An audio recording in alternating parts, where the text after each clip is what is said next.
আসসালামু আলাইকুম, welcome to আখি স্বপন ব্লগ। সবাই কেমন আছেন? আলহামদুলিল্লাহ, আমরা অনেক ভালো আছি। তো আজকে আমি আপনাদের সাথে খুব মজার একটি রেসিপি নিয়ে এসেছি। শীতের সকালে হোক বা বিকেলে হোক, গরম গরম ধোয়া ওঠা এই পিঠেটা খেতে ভীষণই মজা লাগে।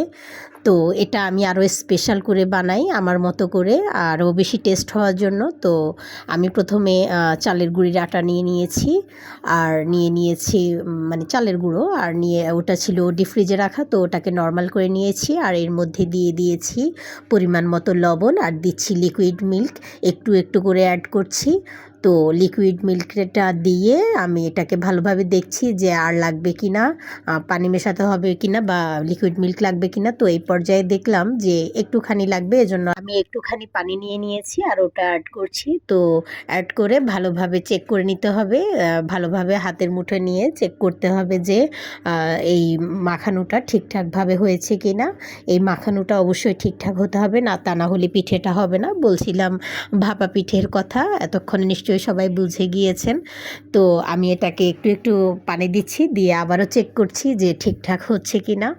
তো এই পর্যায়ে যখন এটা হয়ে এসছে, তো আমি চেক করছি ঠিক এইভাবে যখন ভেঙে যাবে তখন বোঝা যাবে যে একদম দানা দানা থেকে ভেঙে যাবে, তখন এটা বোঝা যাবে যে আমার এইটা পারফেক্ট হয়েছে। তো এই পর্যায়ে এটাকে চালতে হবে। তো এই জন্য আমি সুন্দর একটা চালনি নিয়ে এটাকে সুন্দরভাবে চেলে নিচ্ছি। তো চেলে নেওয়ার পরে ঠিক দেখতে এমনটা হয়েছে, একেবারে সুজির দানা যেমন হয় ঠিক ওরকম। তো আমি অন্য সাইডে নিয়ে নিয়েছি যে খেজুর গুড়, এটাকে কুচো করে নিয়েছি, আর সাথে নিয়েছি নারকেল কুড়োনো, আর নিয়েছি যে বাটিটাতে করব ওই বাটিটা রেডি করে নিয়েছি। তো এই পিঠেটা খেতে ভীষণই মজা লাগে আমার, একদম সকালে হোক সন্ধে হোক যখনই বানাই তখনই খেতে ভীষণ ভাল লাগে গরম গরম। তো আমার বোন আসবে, বোনের জন্য স্পেশালভাবে এই পিঠাটা বানাচ্ছি। আমার বোন ভীষণই পছন্দ করে পিঠে খেতে, এজন্য।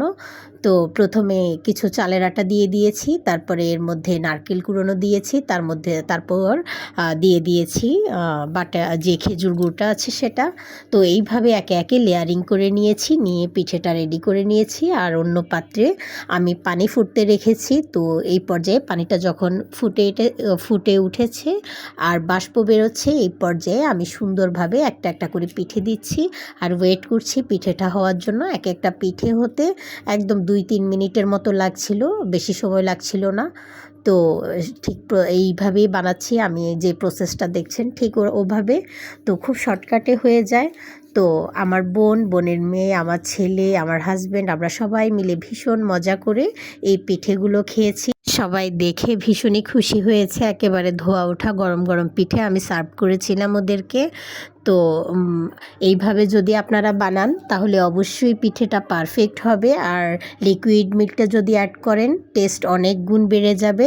আমরা যে পিঠেটা গতানুগতিকভাবে খেয়ে থাকি, একদম পানি দিয়ে যেটা করা হয় সেটাও টেস্ট হয়, কিন্তু লিকুইড মিল্ক দিলে স্পেশালি অন্যরকম টেস্টটা ফিল করা যায়। তো যদি আপনাদের কাছে ভালো লেগে থাকে তাহলে অবশ্যই বাসায় একবার হলেও ট্রাই করবেন, আর জানাবেন খেতে কেমন হয়েছে।